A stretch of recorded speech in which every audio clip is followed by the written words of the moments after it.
Siamo al Parco dell'Addolorata, riaperto stamane in occasione della 16ª edizione della giornata studentesca e della creatività.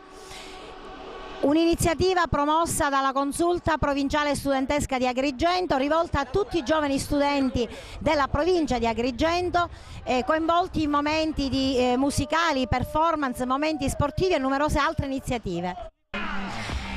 Una giornata ricca di iniziative rivolte agli studenti della provincia di Agrigento. Sì, siamo riusciti a coinvolgere una buona parte della provincia, facendo venire qui 2 autobus da Canicattì.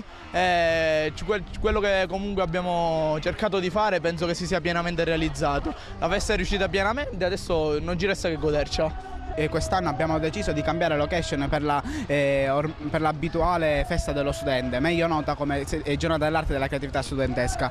Infatti quest'anno abbiamo, con il fondamentale contributo del Comune di Agrigento, abbiamo optato per il Parco Icori. Parco Icori che appunto oggi viene donato ufficialmente ai giovani, quindi un parco, uno spazio verde di cui la città di Agrigento ha davvero bisogno. Questa è una giornata importantissima per noi, perché è davvero l'unica giornata in cui gli studenti possono stare insieme ed è anche un momento per socializzare e per condividere insieme tutte le attività che le varie scuole delle varie province hanno messo in atto durante quest'anno, che è stato di fondamentale importanza, come sappiamo, nell'autunno caldo contro il DDL Aprea.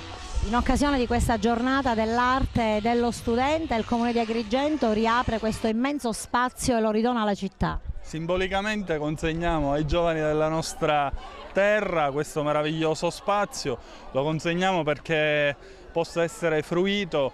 Oggi finalmente possiamo utilizzare anche l'anfiteatro e contiamo di poterlo rendere utilizzabile per la prossima stagione estiva, per fare tutte le manifestazioni in questo meraviglioso sito che poi ha uno sfondo unico. Veramente penso che sia veramente una bellissima giornata di tutti i giovani ma soprattutto di tutta la città. Uno spazio particolare è questo anfiteatro che, proprio come diceva lei, nella prossima stagione estiva potrà essere utilizzato per numerosissime iniziative. Siamo riusciti a recuperare un finanziamento negli anni passati, a fare i lavori per restituirlo e per restituirgli la funzionalità. È una cosa veramente unica, abbiamo avuto modo di vederlo e di apprezzarlo, possiamo lì fare tutte le manifestazioni estive e su questo stiamo lavorando, riuscendo anche a portare, c'era il problema dell'elettricità, della linea elettrica, ma siamo riusciti, diciamo, a risolvere questo problema e penso veramente che questo possa rappresentare la svolta per l'utilizzazione di questo meraviglioso sito.